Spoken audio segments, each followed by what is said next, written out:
Hello. Yeah, now it's fine. Shall we start the Okay. session, sir? Yeah, ma'am. Yeah, good afternoon and welcome to all the participants for this afternoon session of fourth day of the FDP. And hope today is going to be the last session for us on hands-on practice. Um, so, sir, you can please take over and start, sir. Participants are already ready and they are wishing us good afternoon also. Okay. Yeah. Everyone, how was your practice for the last session?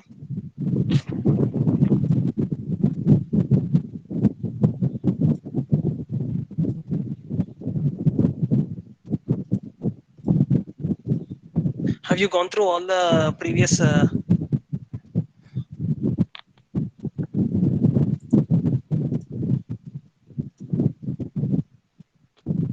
Hello.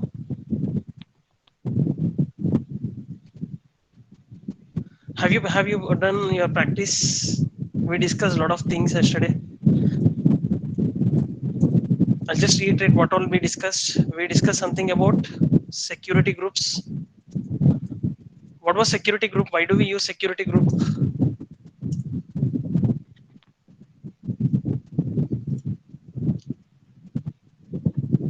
Why do we use security group? Anyone?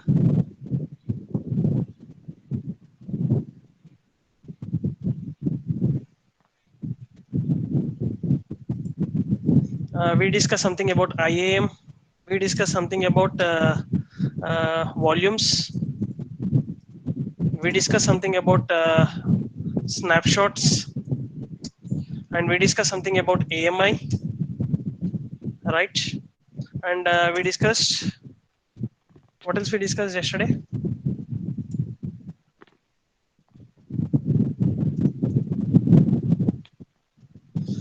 We discussed some regions and availability zones. Availability zones, right? So these are all correlated to EC2 machines itself.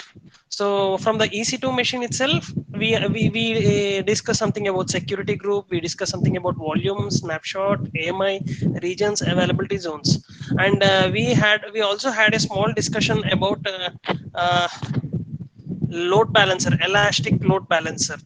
What is this load balancer? What it is going to do? Load balancer. We had a small conversation of a scenario how an Flipkart or Amazon Web Services is going to perform their operations like without any interrupt in the services, how they are providing service. So we discussed something a scenario. Today we'll reiterate it. And what else? Anything we discussed?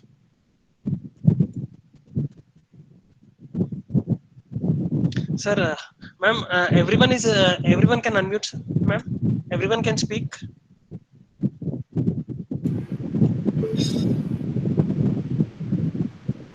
Yes, Radhika, ma'am.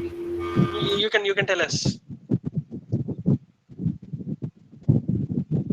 Okay, volumes. Anyone? I think so. Everyone can unmute. Can you please let us know what more you found out at the time of practicing?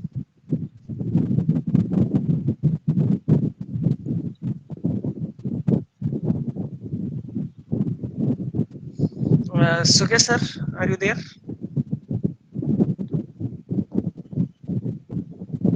Okay, no issues. Uh, we'll go with the today's session. Uh, Okay, we had some discussion about block storage. Okay, we can increase the block storage. Yes, Okay, we can attach the block storage to different EMs, okay, dust machines. okay, We also seen we have created some files, mounted the partition that is block storage to one virtual machine, and then detaching it and attaching it to another virtual machine, still retaining the data on it. okay. So that was a part of volumes. Volumes, yes. That was a part of volume snapshots. Okay, we'll go with the scenario. Yesterday we have discussed something about uh,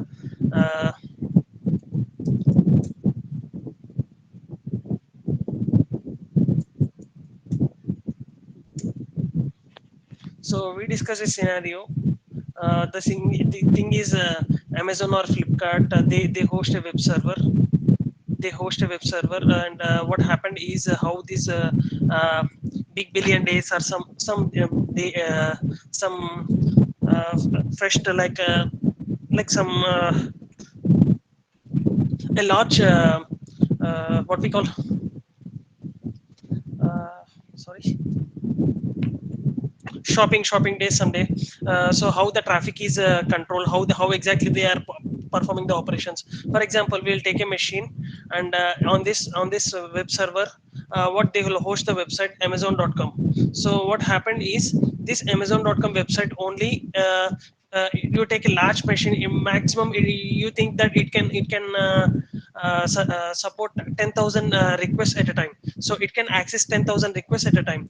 But what is happening on these special days? What happening is there is a lot of traffic that rather than on a normal day, if the traffic is 10,000, on another days it will be around 1 to 2 lakhs. So what is happening? This whether this server can support. So you can't say we have Amazon.com, we have Amazon1.com, Amazon1.com, and we can't have Amazon2.com. So we can't create multiple machines, and we can say to people to log in onto these various machines, various websites. So we have only one standard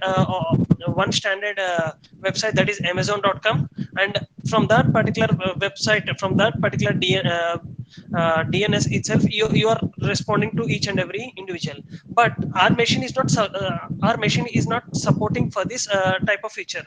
So what we are going to do is, for this problem, in order to eliminate this problem, we have something called a elastic load balancer. We basically use a load balancer. So have you gone through this load balancers anytime, how it would be?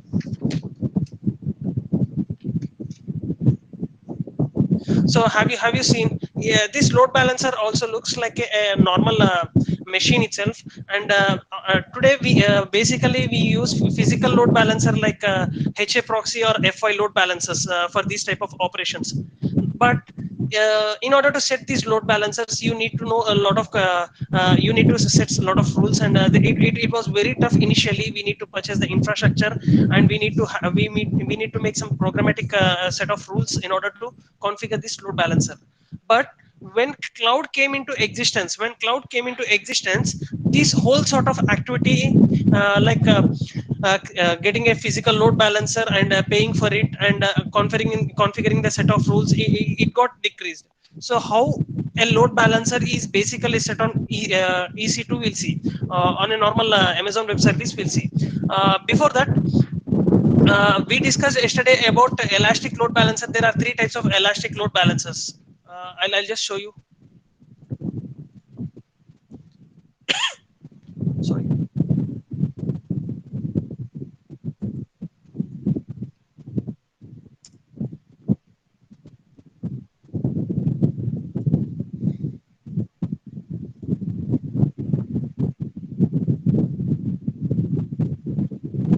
Go to services EC2,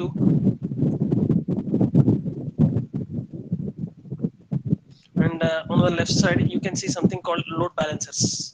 So we discussed there are three types of load balancer. One is application load balancer, the other one is network load balancer, and the third one is classic load balancer.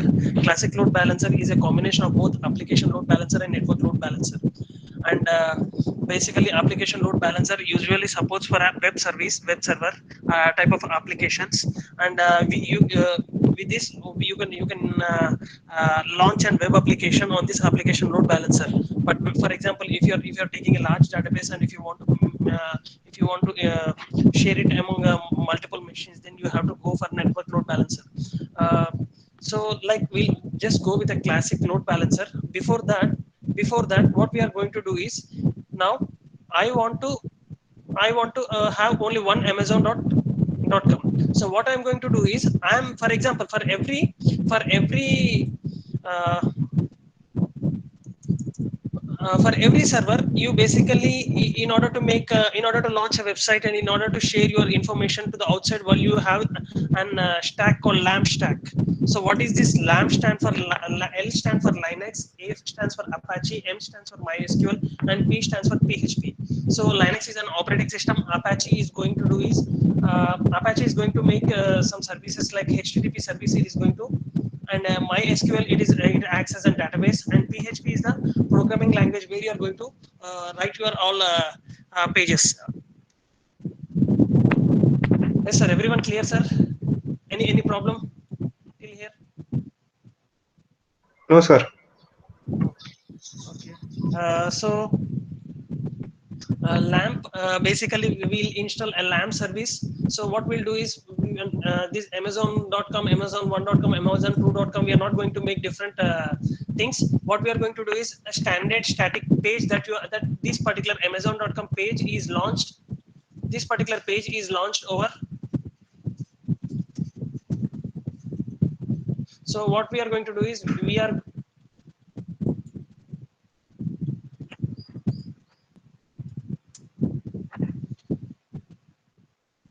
so this is our load balancer, and what we are going to do is this particular index.html page we are going to make available on this particular load balancer, and from this first the network outside traffic will come and hit to this elastic load balancer. From this elastic load balancer, then all the operations are configured to various servers, and each and every server will have same type of information, right? So all the request comes from this load balancer is transferred between various machines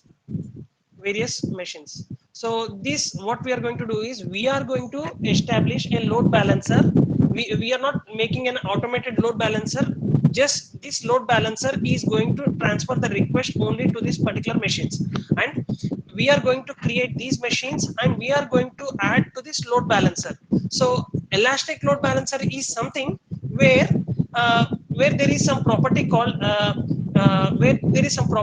if the network traffic increases. For example, its capacity is, you think its capacity is 100. So whenever there are 3 servers, so what happens is when 2/3 of the traffic is increased, what elastic load balancer is going to do is elastic load balancer is going to create a new machine, and a new server is going to be added.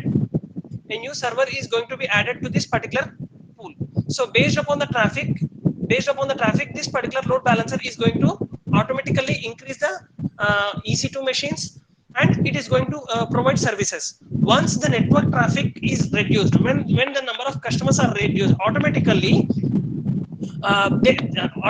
this elastic load balancer will remove these particular EC2 machines which are added, and it is going to be a normal traffic. It is going to have a normal configuration. Like basically elastic load balancer, there is a rule that you on a normal traffic you set 3 EC2 machines.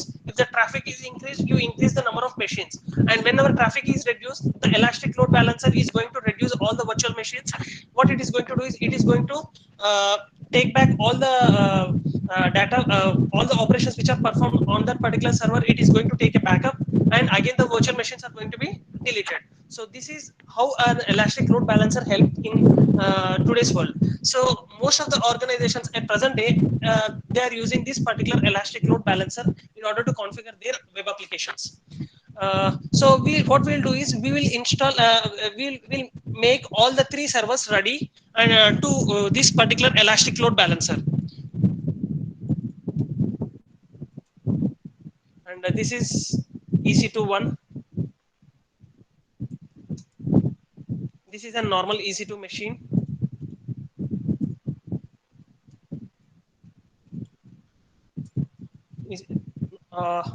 Sorry. So what I'm going to do is now this each and every time creating this particular same sort of information, how we can do, we learned something called images, AMI. We learned something called AMI, sir. Yes sir, no sir. So what I'm going to do is I'm going to create one image.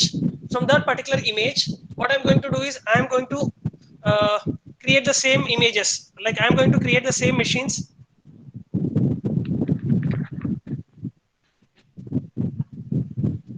Any issue with the voice, ma'am? No, sir, you're absolutely audible, sir. Okay, Maybe some network issue on their side, sir. okay, ma'am. Uh, yeah, what I'm going to do is I'm going to create one particular machine, and I'm going to create an image to that particular machine, and from that particular image I'm going to create three machines. So what I'm going to do is I'm going to create a lamp stack on one particular EC2 server. So that whole sort lamp stack installation, that is it's a common thing. As a teaching fraternity, we know how to install an Apache, MySQL, and PHP installation on our basic devices. So if you're still facing issue, you can Google. There is an application called DigitalOcean. Just LAMP install on Ubuntu 16.04. You can use this particular website for the installation. So all the set of steps, what it is saying, you do all the same steps. So first it is asking us to install an Apache and allow the firewall. So these are the commands which we are going to use.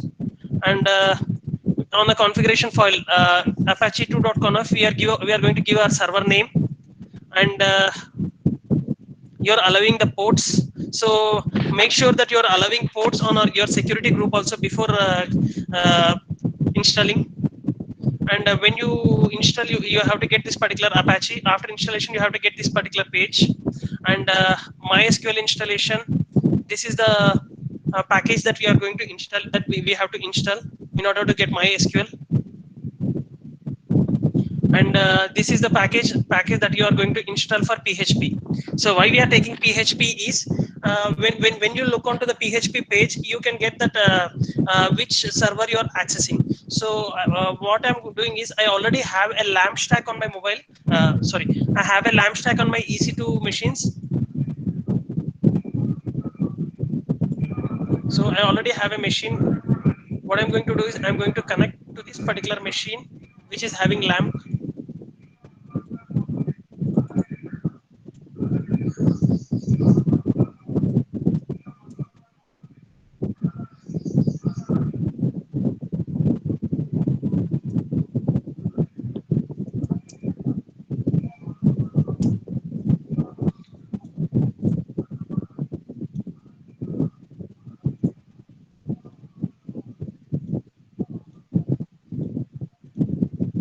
I hope everyone can see, right?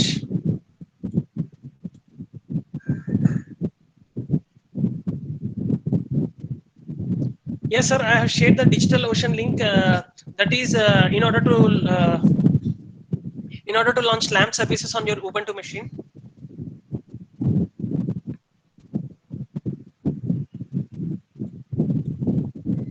So I'm into the machine. How do I know whether this particular server is having?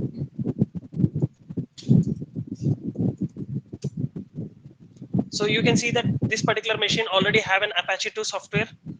How do we check whether Apache is installed or not? I'll just go to this machine,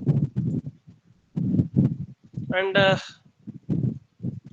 I have some IP address called this particular IP address. What I'm going to do is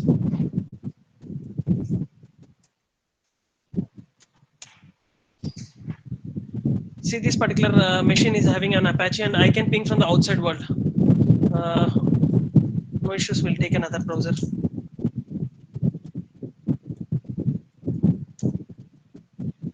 I'll just ping from here.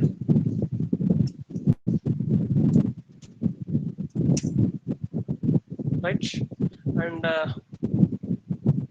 how do you check?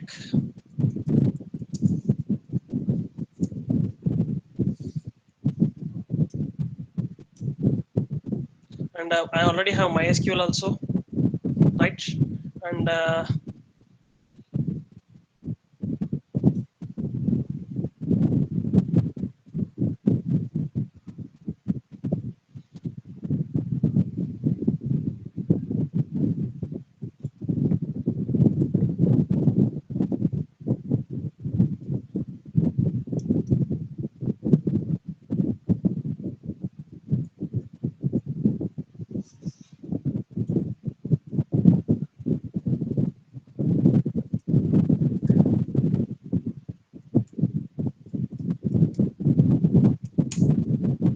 Yes, sir.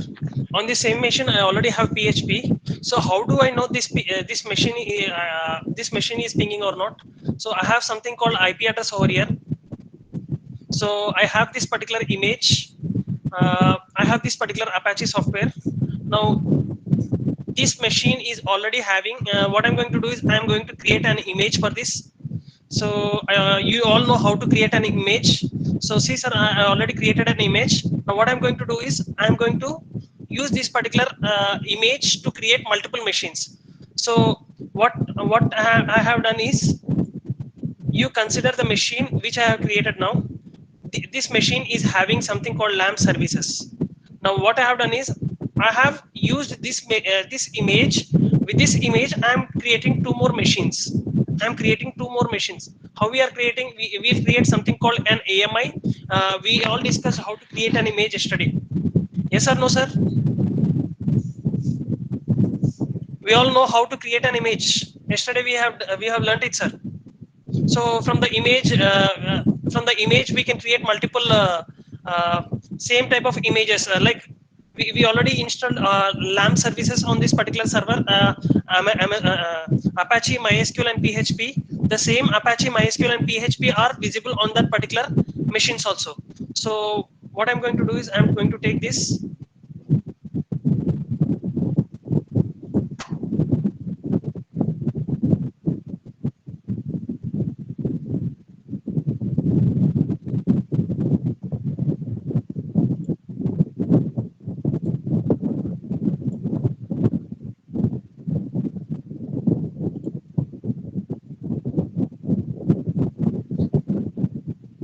Before that, I'll see where my this particular machine is, in which region it is.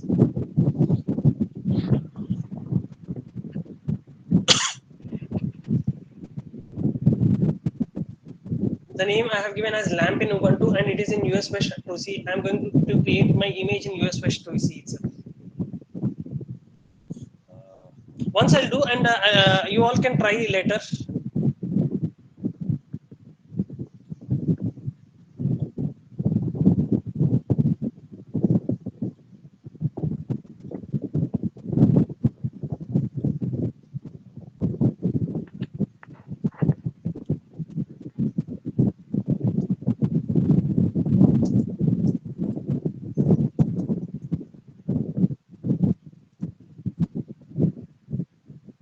What I'm doing is by default, I'm allowing all the ports. Like this is for IPv4 and this is for IPv6. Or we can also select an existing security group. If there is an yesterday we had an admin security group, I can use this also. It is allowing, and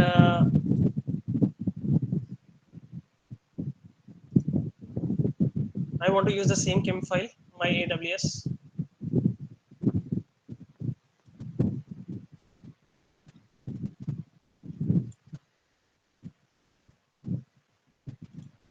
Okay, we have two machines. What we'll do is I want to use another machine also.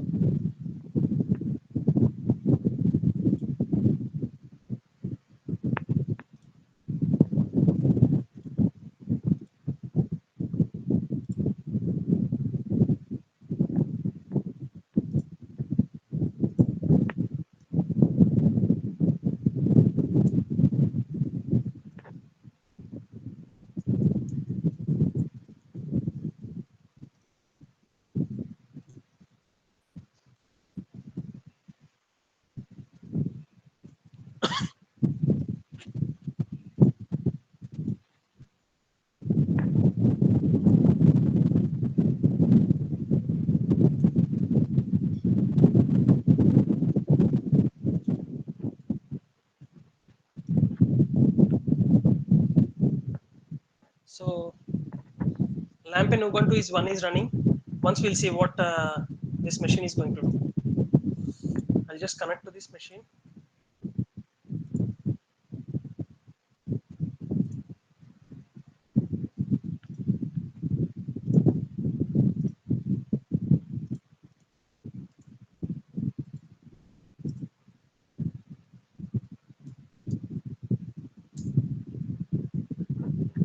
Right.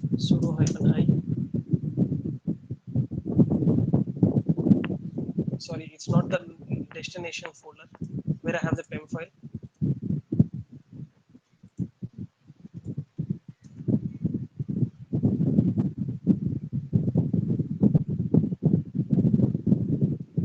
So what it is saying, then it's showing some error. So what it is saying is, please log in as a Ubuntu user.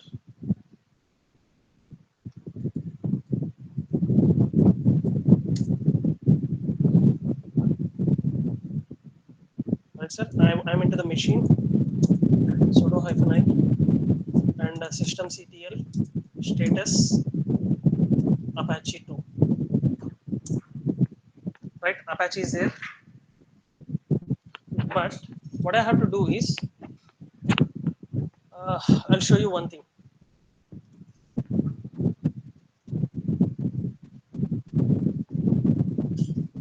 Now I am looking into LAMP in Ubuntu 1. And what is the IP address? 54.214.231.42. And on my configuration in this particular machine,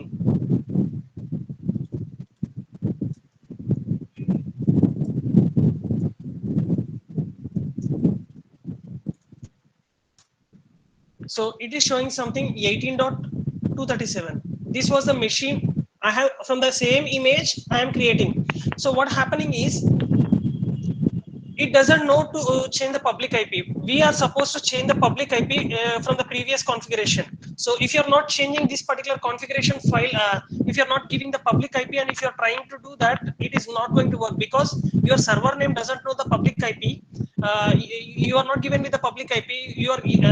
So what is happening? What will be happen is, this particular configuration, without this particular configuration file update, your web server will not move to this. So what we are going to do is, we are going to update this.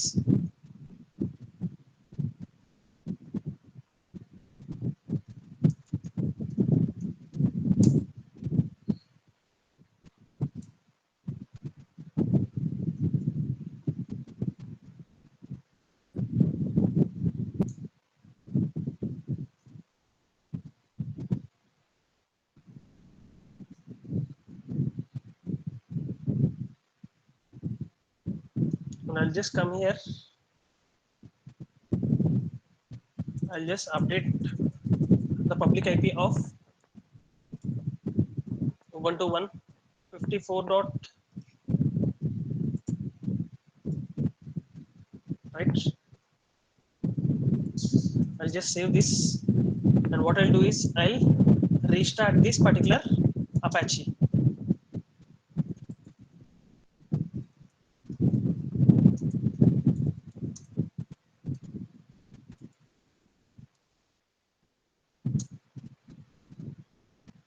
Right.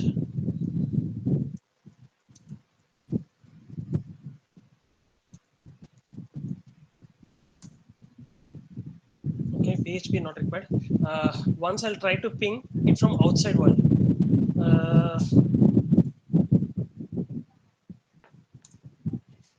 Right, sir. Now you're getting, and try to see Apache also.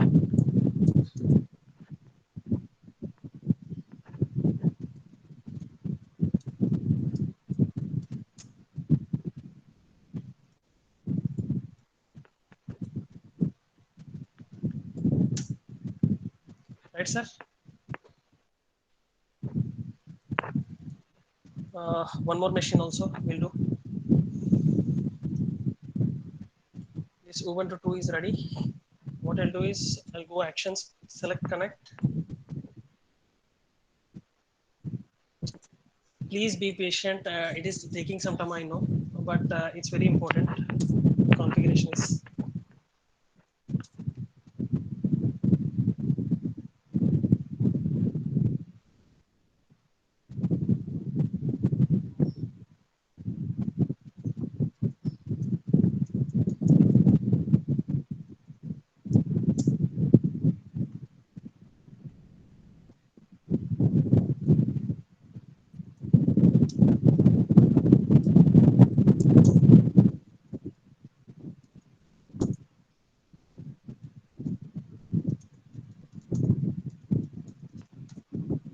So it's already having an Apache. what you will do is you will update this particular configuration file /etc apache to apache2.conf. You have this 18. So go over here,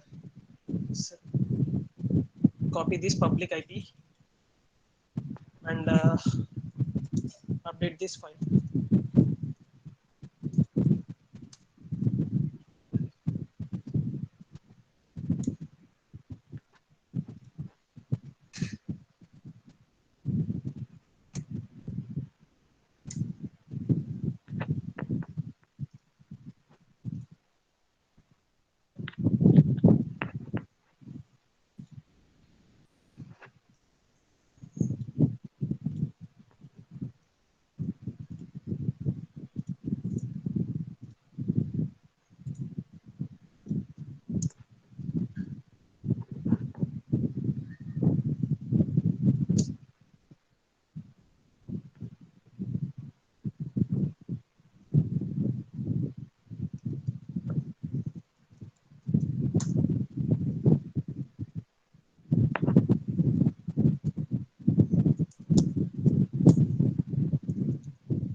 Go here,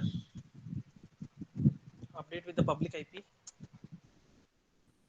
What is the public IP over here for this machine? Ubuntu 2. This is the public IP.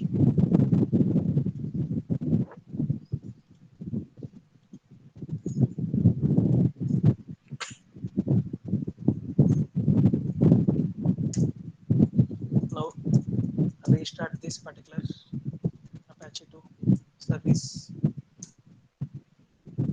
Right. So once try to ping from outside.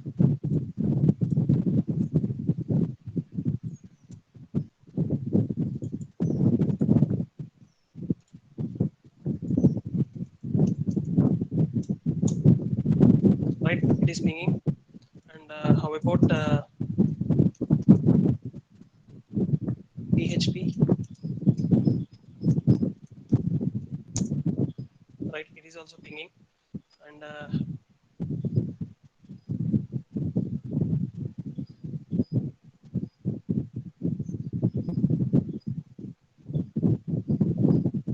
this is our public IP for this machine. Now, everyone clear, sir? Till here. So what I have done now?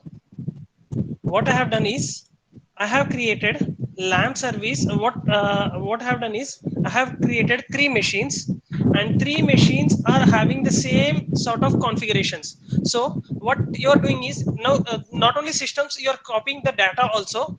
The same data is copied to all the different machines. So if the image is having configuration files, if the image is having data, the same is replicated on different machines. Now these are all there. Now these 3 machines are there. Now I have to configure it to this particular load balancer. So what I'll do is I'll just go for load balancer.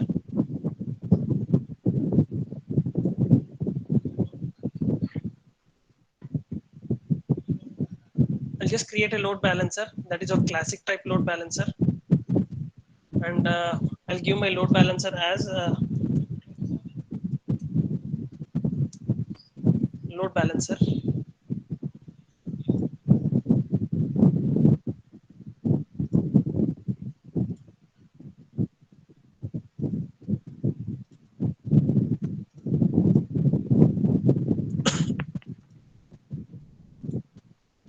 Something you give all the ports enabled.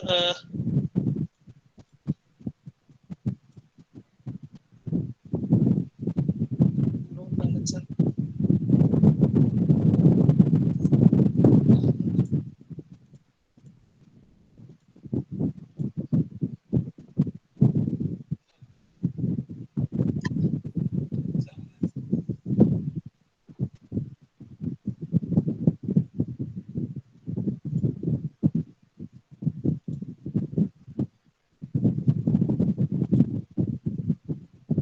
So this is the file.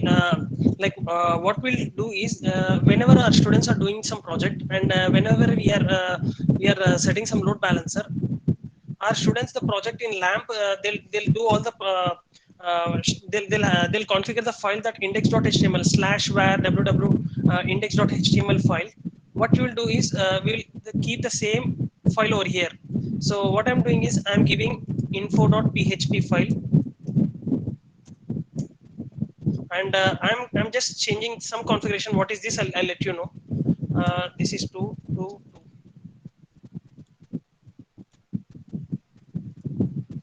right, and I want to select 3 machines onto this particular load balancer.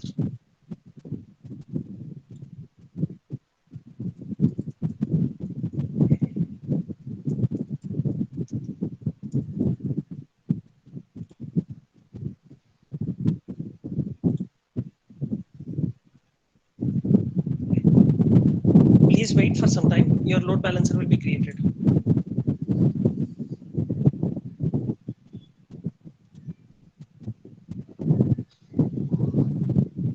And you see something, this DNS name. Copy this and try it from outside world.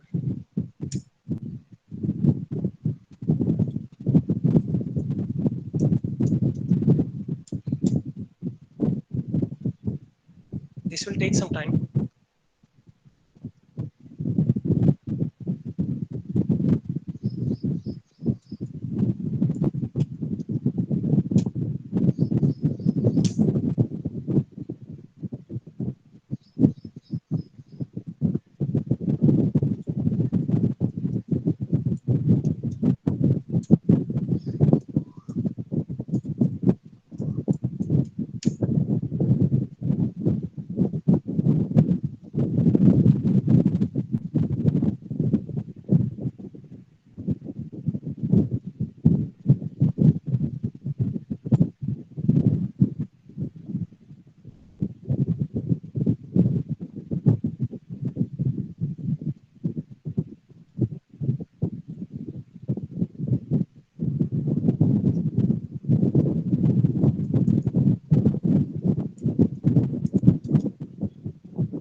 Right, sir.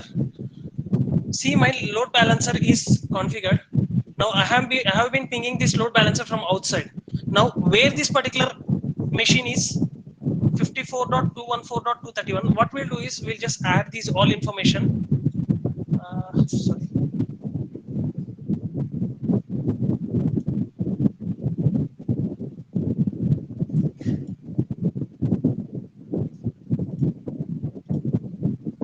So I have 3 names: LAMP in Ubuntu, LAMP in Ubuntu 2, Ubuntu 1. On this image, LAMP in Ubuntu. This EC2 name is LAMP in Ubuntu 1, and this is LAMP in Ubuntu 2. And we'll take this public IP. This machine public IP is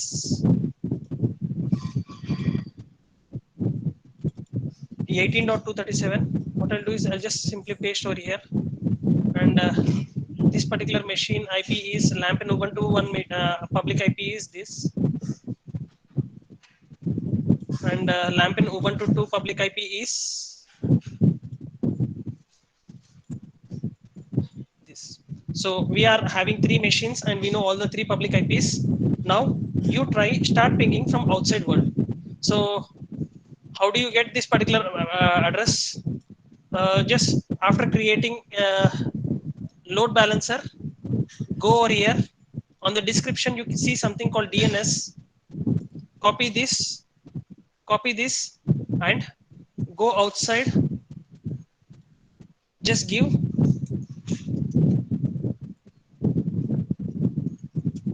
the file I created is info.php. Now you can see this particular load balancer has given the request to 18.237. So which is 18.237? It is on now first machine.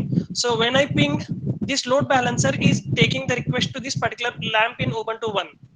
Now once I'll refresh and I'll see where the, now it is going to 54 dot lamp in Ubuntu 1 it is going for now. Once I'll refresh again. Now where it is on 34.219. So what is happening?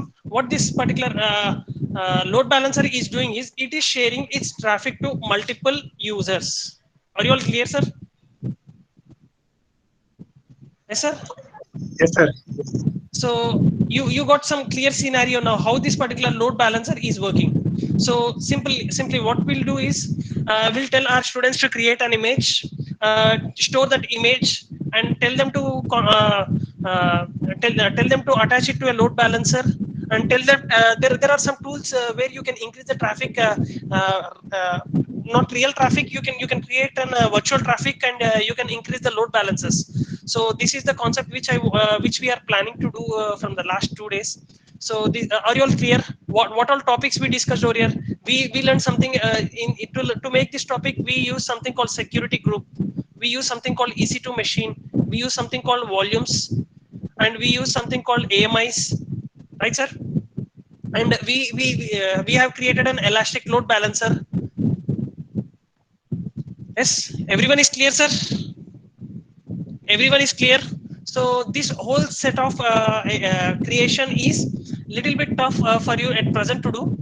What I request is I request everyone to go through the video, and you can create your own AMIs of this particular LAMP services, and you can do that. You can do that particular elastic load balancer.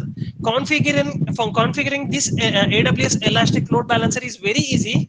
But if you want to configure the physical load balancer, HA proxy or F5 load balancer, it is going to be very tough. You need to know some set of rules that has to configure for the configuration. So what is making AWS load balancer is making you very easy. Now see, sir, and we cannot give this particular domain name to everyone.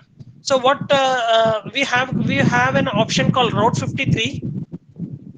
We have an option called Route 53.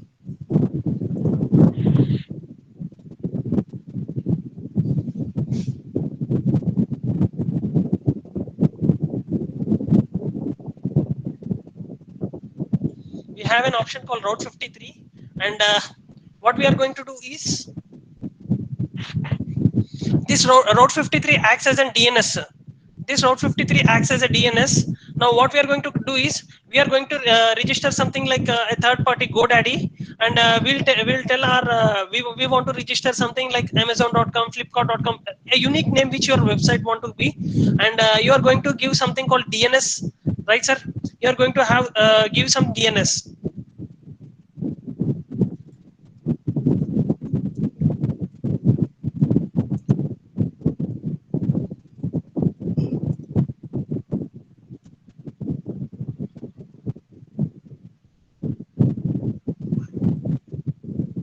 So directly you can purchase this particular website also over here, not required to go for GoDaddy. And what after registering, it will ask you the DNS address. It will ask you the DNS address. So simply what you can do is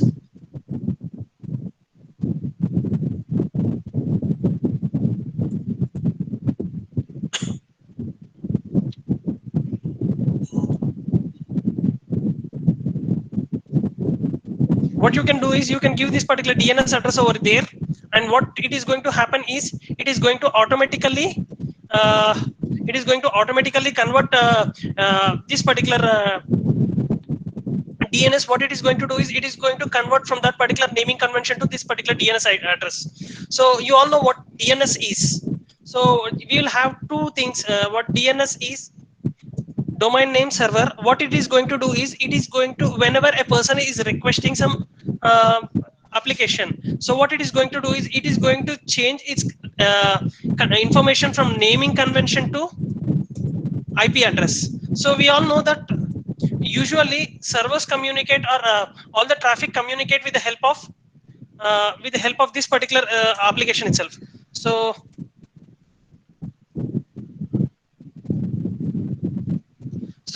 what it is going to do is, if I type google.com, simply will do one thing, sir.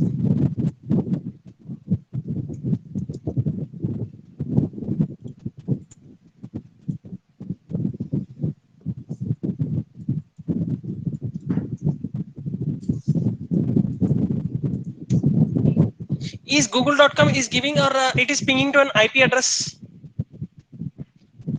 Yes, sir, it is pinging to an IP address. So when we are giving a naming convention, what it is going to do is, that particular naming convention, it is going to convert into an IP, and that particular request which we are pinging, like if I tell google.com, it is going to take it is going to take the IP address, and it is going to ping to the Google IP address. Yes, sir, it is going to ping the Google IP address. And the DNS has two things. One is CNAME and the other one is alias name. We have something called alias record and C record. So what is this C record is? What is this C record is? Whenever you are typing this particular name google.com, it is going to convert the name to IP address. You name to IP address. This is done by your C record. And what is alias record is, for example, sometimes we are not typing full forms. We are typing only something called fb.com. Now see, we'll try this.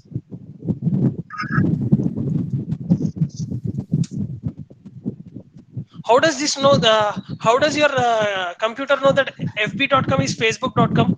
That is, what happens is, for every website there is some aliases names. What it is going to do is, it is going to change its name to actual name.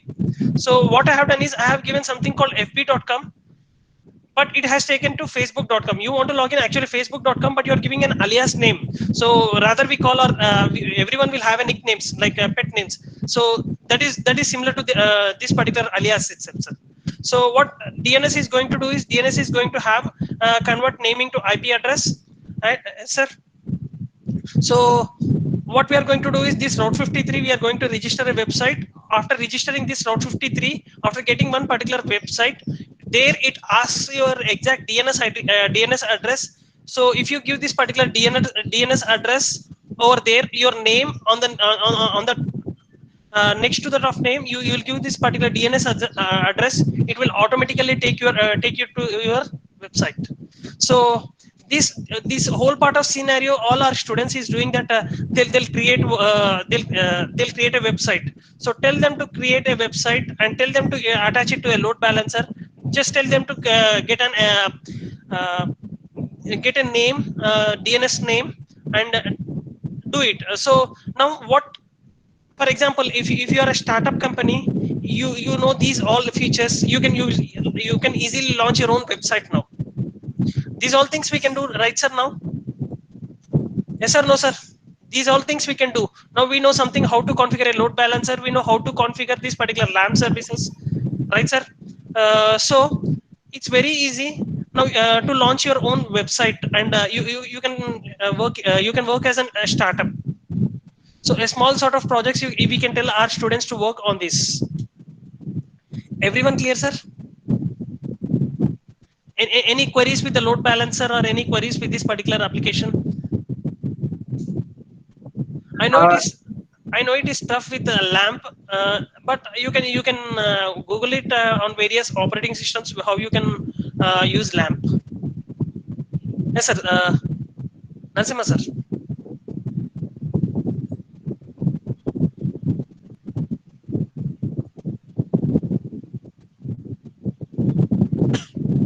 Someone was questioning.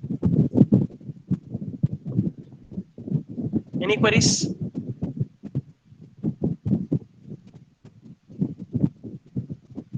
Any queries, sir? Audible, sir?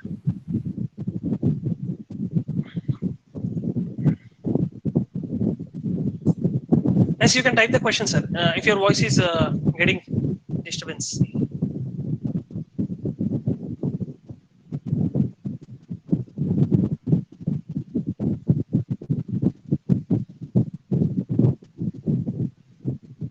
can you just give some idea about security of load balancer? Okay, security of load balancer. Uh, what type of security you are looking, sir? What security you are looking? In which perspective you are looking security?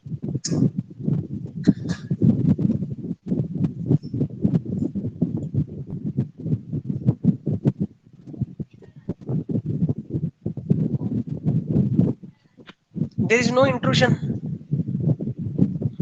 See, sir, you cannot general security points. Yes, sir, it is very safe, and without your key on EC2 machine, this particular load balancer is something like EC2 machine itself, but this is not visible to you. This you cannot log on to this particular load balancer machine, but it is the whole sort of activity is on the background. It is running a machine itself. It is also an EC2 machine itself.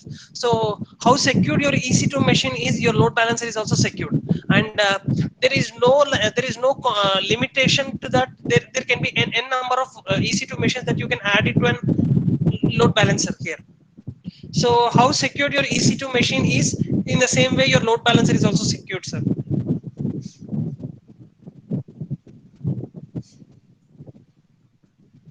And today we are going to go with another topic called S3. So what S3 is?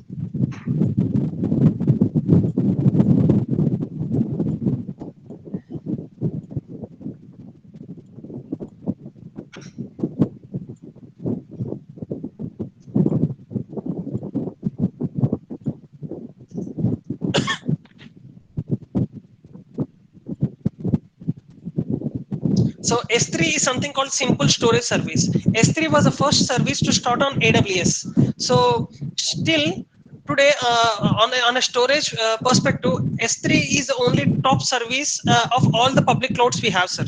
Of all the public clouds we have, S3 is the top storage where you can store n number of data onto this particular AWS. So there is no others. AWS does not say, sir, we don't have this particular amount of data we cannot store. So it can store unlimited amount of data till today, sir. It can store into petabytes, megabytes. So it can store any amount of data. So in simple, Amazon S3 has a simple web service interface that you can use to store and retrieve my amount of data at any time from anywhere on the web. It gives any user to the same high scalable, reliable, fast, inexpensive data storage infrastructure. So the whole what it is says is it's something like your storage. It's something like your hard disk. So you can store this. You can store any type of information, and there is no like limitation to your storage. So you can store n amount of data onto this particular storage. The only limitation we have is it can store only a file size of 5 terabyte. So if you want to store a file size of more than 5 terabyte, it cannot store, but it can store n number of files. So not more than 5 terabyte of file information it can store, sir. So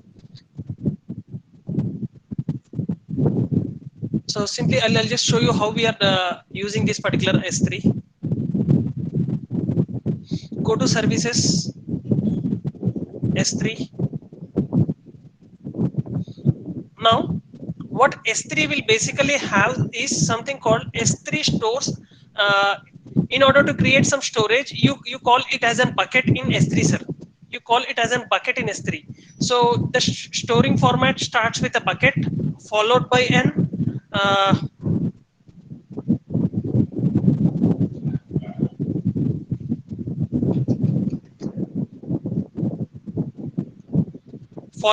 folder and folder followed by an object. So I'll create a bucket. That bucket is something called your storage. For every hard disk or for every partition you want to store, you'll give some particular name. In the same way, in order to create one particular storage, you call it as a bucket, and you're going to give a bucket. The bucket name should be unique. So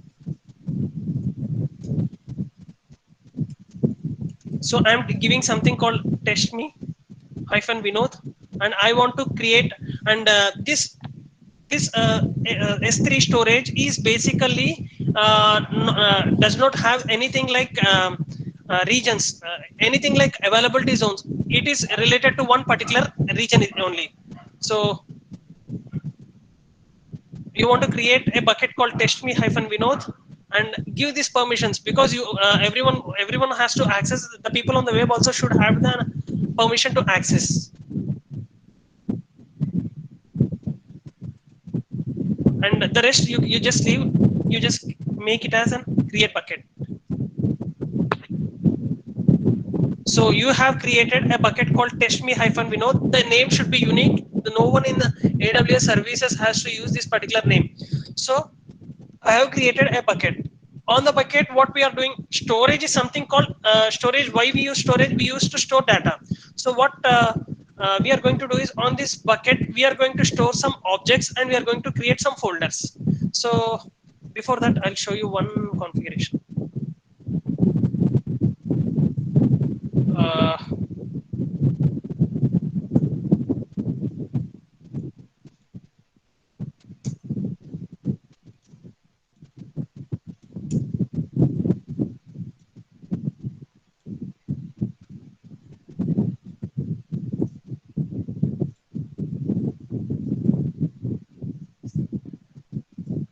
some machine I'll connect and I'll see.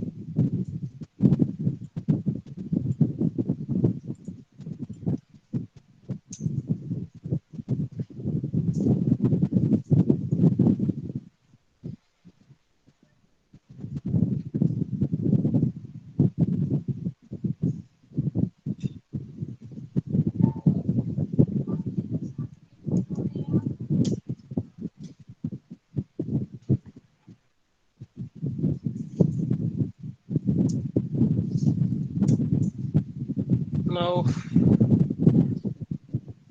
I'll create a file. Touch one. Mkdir test me and cd mkdir.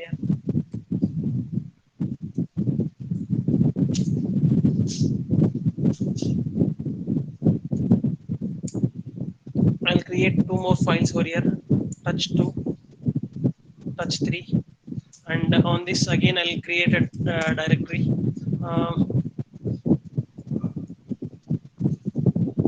Test me 1. I'll create another file. Touch 4. So I want to see.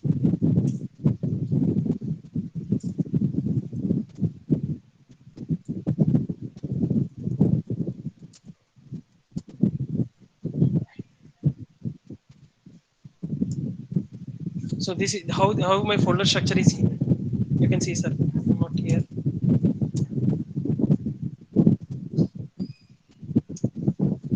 So I have created a directory called test. On it there are 3 files, and here 1 file. So what we are going to do is, in the same sort, what we'll do is we'll create some files and we'll store it on this particular S3. So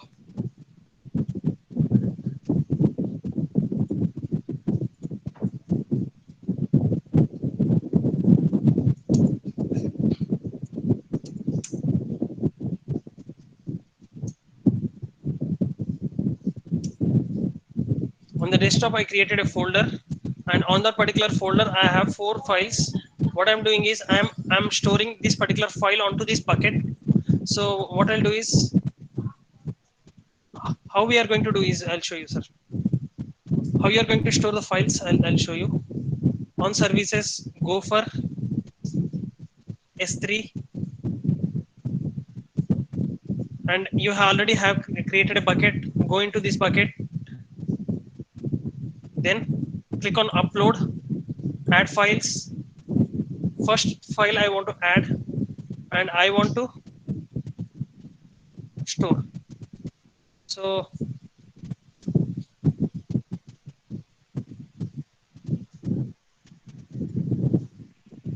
I have created one file, and again in that I want to create a folder. Test me.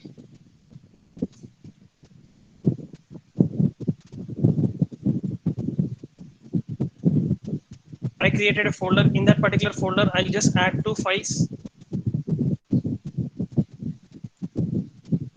Then click next. These all we'll discuss. What are these? I have created 2 files inside test.me, and I want to create another folder inside test.me.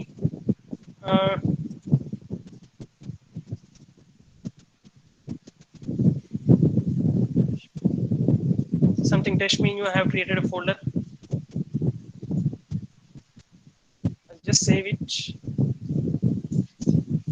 And on this particular test.me, I'll just add another file called 4.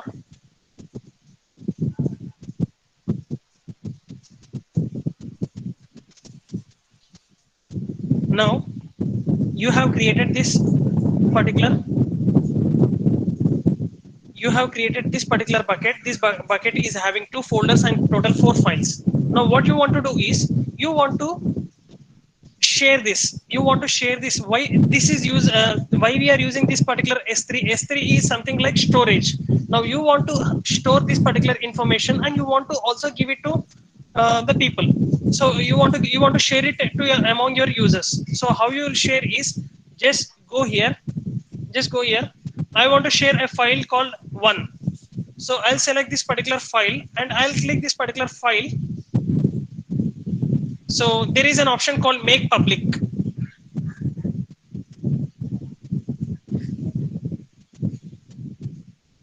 See, sir, now I have made this file public. Now what I can do is I can share this link. I can copy this and I can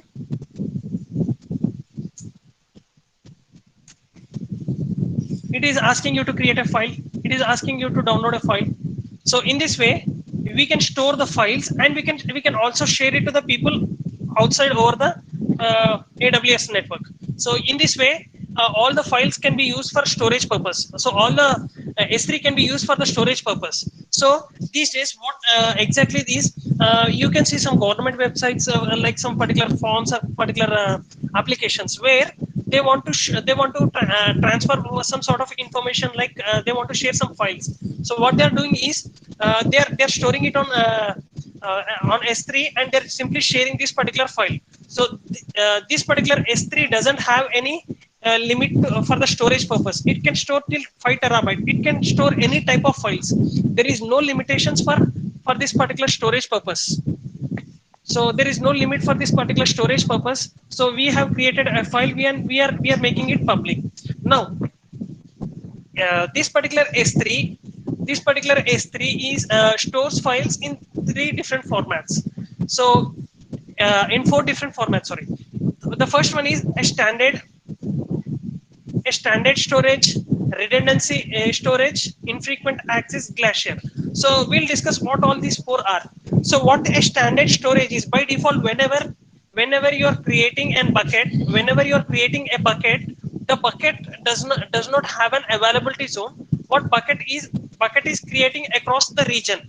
But internally, what is happening is when you are creating a bucket, that bucket's information when you are selecting it as a standard format, when you're selecting it as a standard format, this bucket image is stored in all the 4. For example, if there are, I have selected this particular region as Oregon, that particular bucket is going to store on all the 4 regions.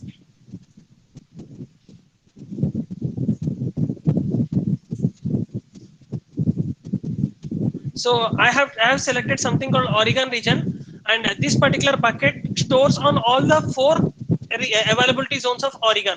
So whenever there is something downtime of one particular region, also you can get the information from other availability zones. So there is no downtime for your data for this particular standard process.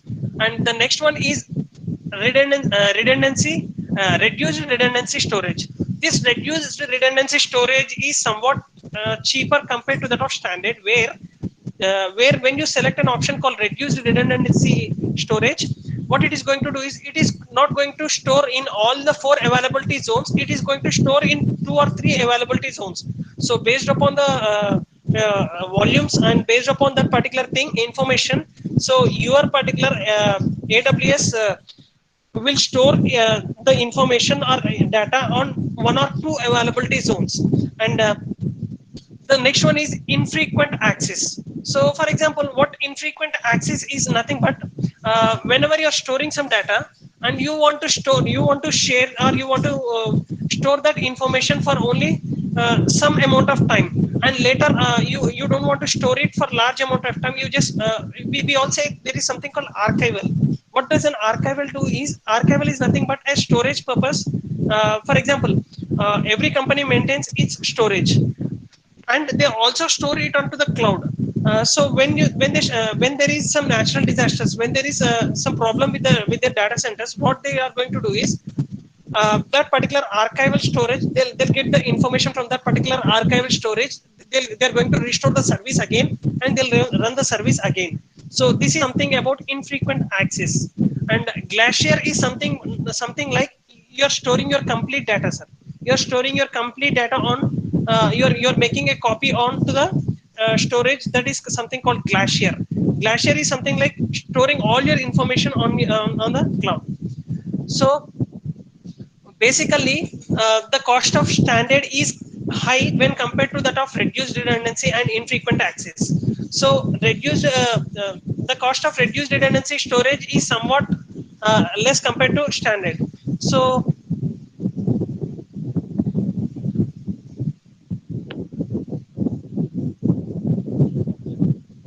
we'll just go here, and we'll see what is.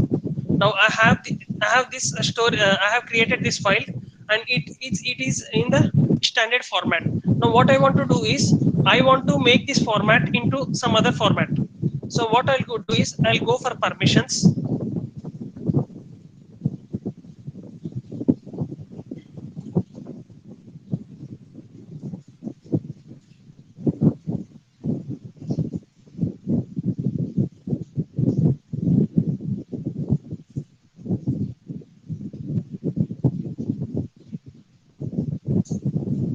So there is an option called add life cycle.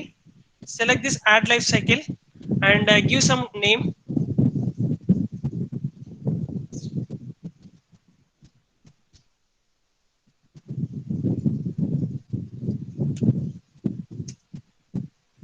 Give some name, and I'm not changing any information. Just go with, and here you are having an option called cleanup expired object delete makers, cleanup incomplete multi-part uploads. What this is, for example, you are storing some data and you're giving it to a limited date, that you want to make that particular file available to the outside world for one year.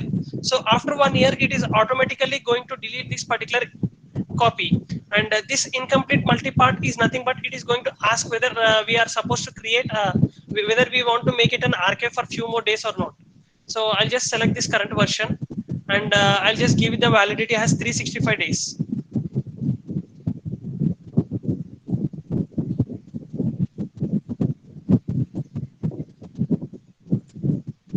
So what I have done is I have given the same, and I'll go into something called transitions. In transitions, I'll select the version which we have, add transition, select. Now it is into standard format. The file 1 is in the standard format. I want to change into transition to standard 1A, and I want to add another transition, one zone 1A. See, sir, I have explained there are 4 types of storage class, but you can see Amazon has increased its storage classes into 6, sir, now. So I'll just acknowledge, and I'll just go with next. So now this current version is standard. From standard it goes to standard 1A. From standard 1A it goes to one zone 1A, and then it goes to Glacier.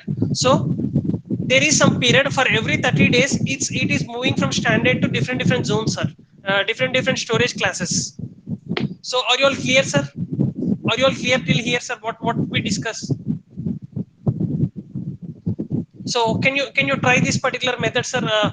Just try to create some files and try to upload it onto your bucket. Just you can try it for 5 minutes. After 5 minutes, we'll go with another topic. We discuss something about life cycle.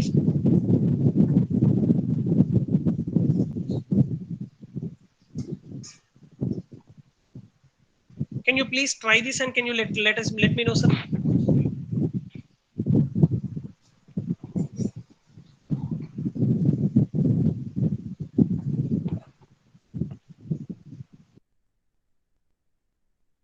I'll just be back in 1 minute, sir. You all can try this particular S3, and if you face any queries, you can let me know, sir. I'll just be back in 1 minute. Sir.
Yes, sir.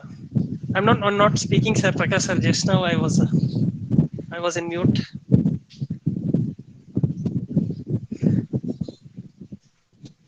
Yes, everyone is doing, sir. S3.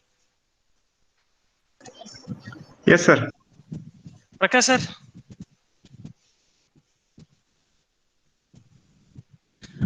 Transition period is something like now you have a file. How I can say now, for example, a new uh, video has came, sir. A new movie trailer is came. Now, what happens if you are storing it on only one particular region, and if n number of people are accessing that particular video, what happens is if there may be chance of there may be chance of this particular what we can say. When, for example, we have stored one video on one availability zone. Now, what happened is that particular availability zone is down for some issue, sir. Now, when you are storing it on standard, that particular video is stored on all 4 availability zones. So after few days, the particular video has lost its fame, and like it was common, and the demand for that particular video, the demand for that particular file has been decreased. Now you are on a standard note, you are paying high cost. On a standard note, you are paying high cost. So in order to reduce the cost, what you are doing is you are making that particular standard to some other thing. One zone you're making it as, you're making it to one zone. So what happening is, rather storing it on 4 availability zone, you're storing it on one zone in the sense only one availability zone you're storing. So what is happening, in order to move from one transition to another transition, there should be some minimum period. So the minimum period for transition is 30 days, and you can also increase that particular transition period, like you can keep for 60 days. After that, so after that 60 days, you're not required to go to that particular file, and you're not required to give the option. You're not required to change the option. So automatically this particular transition, what it is going to do is, it is going to change from one state to another state. So it is going to change from standard to reduced redundancy storage, from there to again infrequent access. So changing from one storage class to another storage class, you can be done by transition, sir.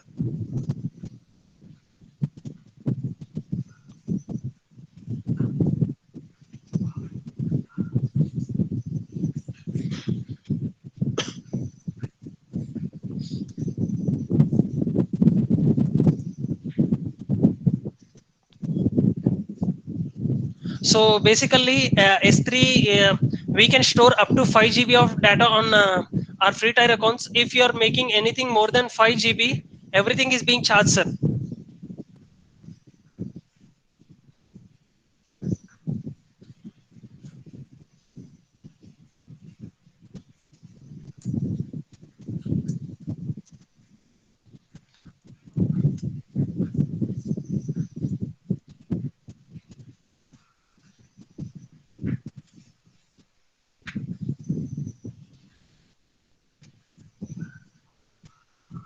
So you can see the cost per GB, sir.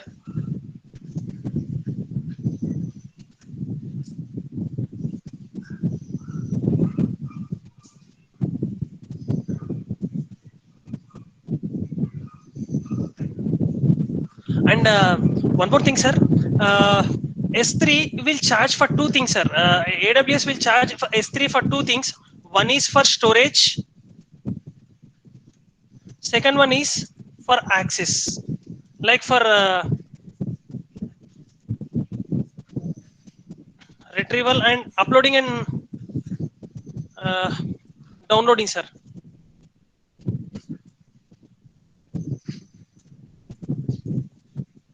You're storing a file. And you're providing access for thousands of people. So for every download, you have been charged, sir. You will be charged for every download. So S3 will have these 2 types of billing, sir. One is for storing, and the other one is for transferring. Whenever an upload or download is done, it will be charged.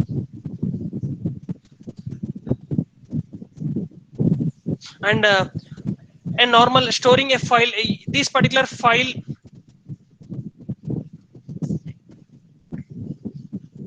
in S3, you call it as an object. You're not going to call it as file, you call it as an object. Object can be of any format.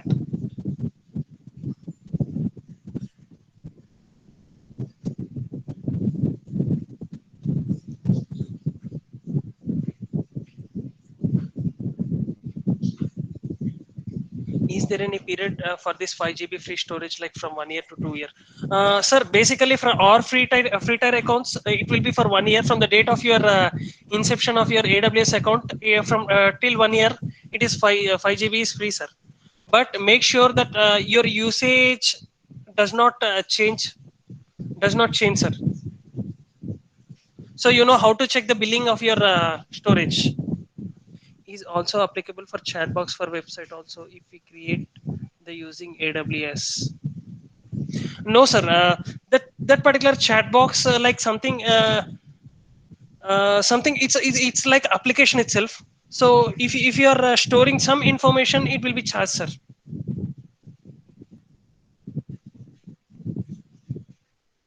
If we have fully configured Linux server at local, how can we make it available to the world using AWS service? Okay, there are a lot of uh, ways where we can transfer our complete storage, our local server onto AWS, sir. That we cannot that I cannot teach you in a single session, sir. You need to know a lot of things for this. You need to know something called VPC. You need to know something called storage. You need to know something called EC2. So this all we can, when we learn the complete course, when we learn all the topics, only we can understand how we this particular normal uh, transformation, how it is going to be done, sir. So like uh, this particular FDP is of 6 hours. We are unable to learn a lot of topics. This particular content which we covered on EC2 is only 10%. Only 10% of our EC2 we have covered till today. Like in all the 4 sessions, 5 sessions, 4 hours or 6 hours. In these 6 hours, we have covered only 10% of EC2. There are a lot of things that we are supposed to do, and one thing I want to say is organizations do not use this particular graphical user interface.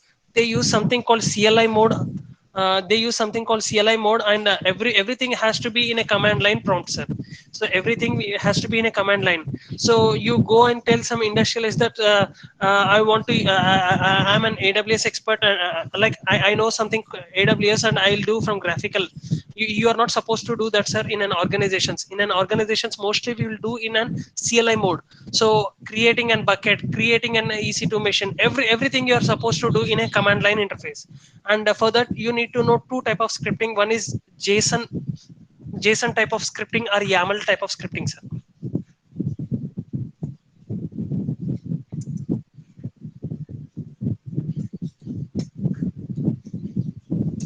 And one more thing, sir. For example, EC2 or storage, or we have taken. Now I can see availability zone as US West 2A, 2B, 2C, 2D. For example, you are also using the same Oregon. For me, what two-way is not two-way for you. It might be different for you.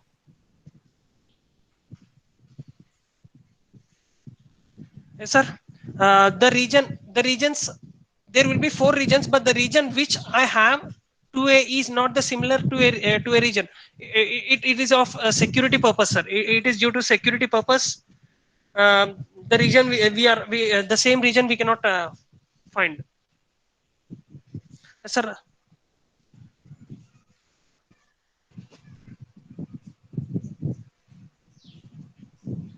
Any more queries, sir?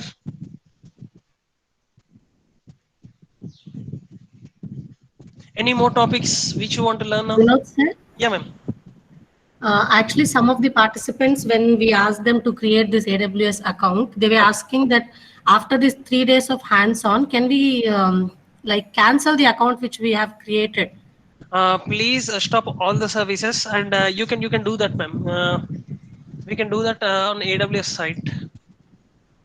Yeah, if you can show, then it will be helpful to the participants who really don't want this account, because they may forget, and if any financial deductions happen in future, they may get surprised for that.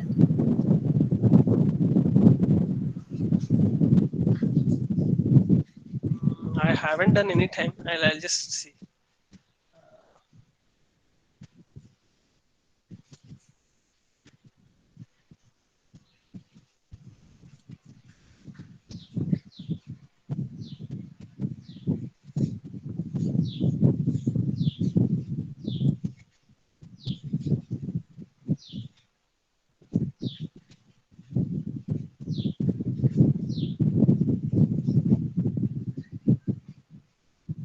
Once I have done that you can also you stop all the services, and you just You just contact the support team. They'll help it, ma'am.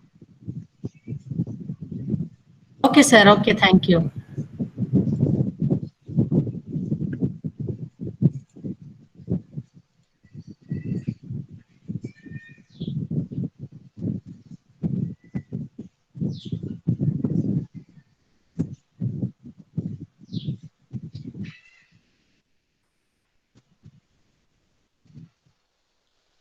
I think so. You can see here, ma'am. Account settings.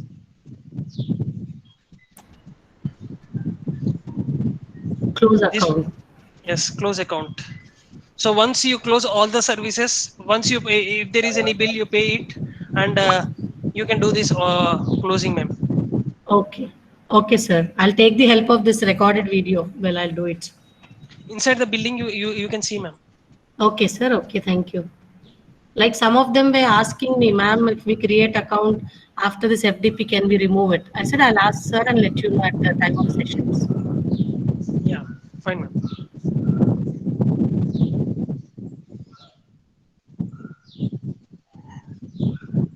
And make sure that all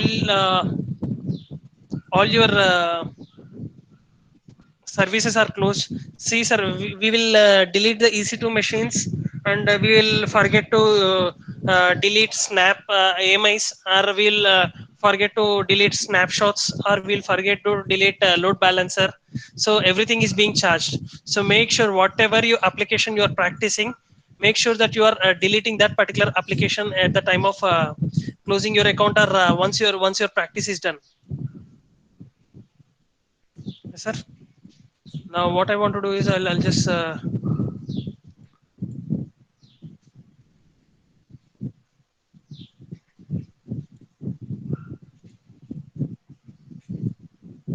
so I cannot able to delete this because I have to empty or I have to remove all the files, and I have to do that. I'll do it. Yes. So with this we'll stop, and few things I just want to know is if we are permitted in the future, uh, other than AWS, we are also ready to support